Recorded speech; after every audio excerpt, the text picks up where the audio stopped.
All right, everybody. Hi, my name is Max Farrell. This is Dex Trader, and I'm about to show you a trade that I got into when I was doing the webinar. I've spliced it out of the webinar recording and added because weren't able to get to the end of that trade. But then I wanted to show you the trade closing and how close it all really came, and how it went from a working order to being picked up to being won. All right. So I hope you enjoy. I'll see you inside.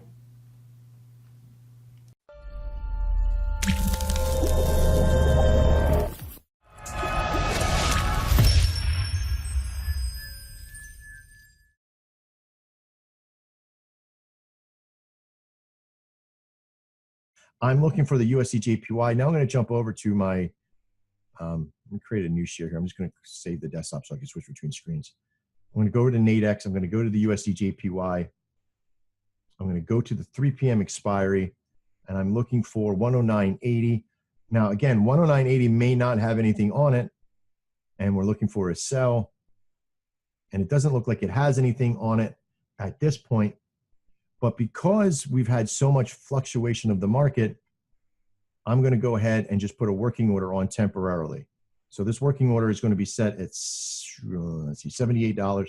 But wait, no, sorry, at $22. This is a sell because I want a max profit at least $20 after fees because it's $1 in, $1 out. I'm going to place that working order on. And I'm doing that right now because I see the USD/JPY has a 96.2% success rate. Okay.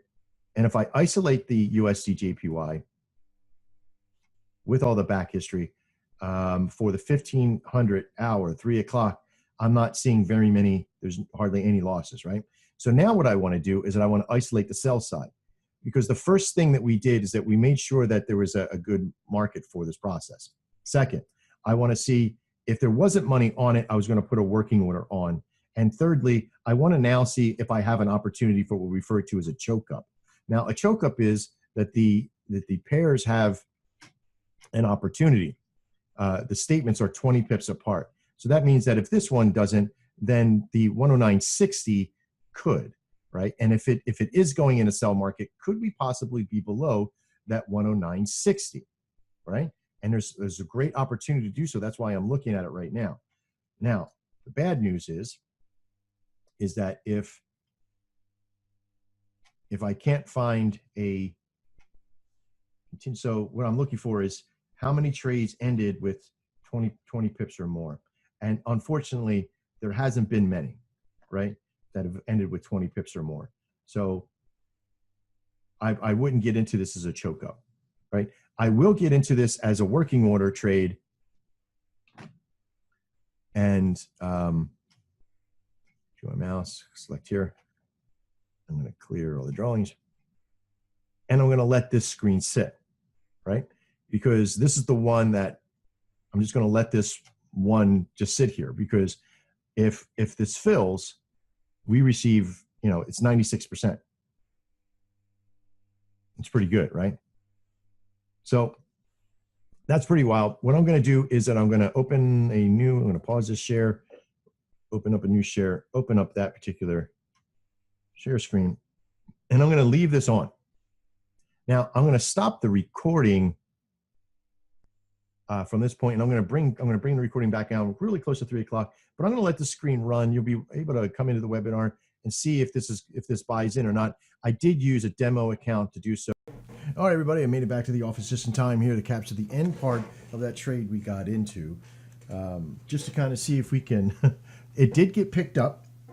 We got into as a working order, and roughly about, let's see, what was that? It's about 20 something minutes ago, it got picked up. Now we're sitting at the fringe.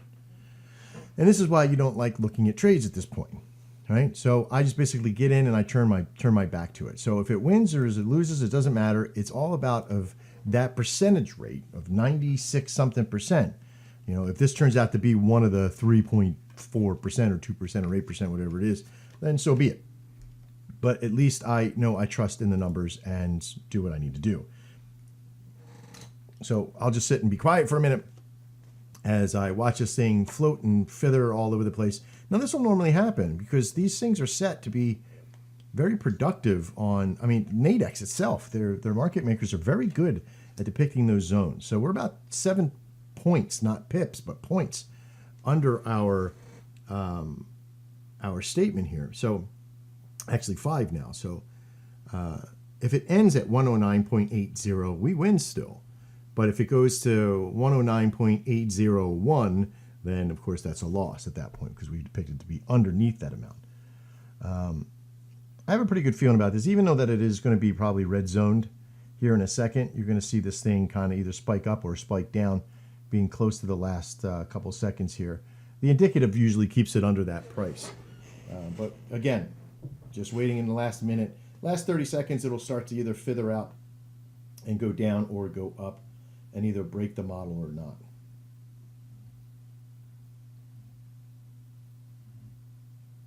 If you had a lot of money on this, if you had 10 contracts, say something on something like this, this would be something that you would kind of, lose a little sleep on, like they're just going to do right now, and boom, no, oh, it's right there. Does it do it? Does it go to 8-1? If it goes to 8-1, we lose. This is so close, right? And even though it's demo, I'm still flipping out that, okay, there we go. 792, 788, there we go. Now we're headed back in the other direction. You see the stall there. Probably scared the crap out of a lot of people. But it's still going to play. We got 10 seconds left. 12. Now it's 10, 9, 8, 7, 6, 5, 4, 3, 2, 1, 0. So you see, look how close that was. Now watch, it'll probably spike up and go over the 880. Nope. Maybe not. But either way, that was a win. And as you can kind of tell, a heart attack win. We're only a couple seconds after 3 o'clock, and it's still spiking there. There it is. Oh, back and forth. Either way, I'm Max. This is Dex. This has been the Trading with Dailies. There's another win on the board. We'll see you next time. And as always, trade well.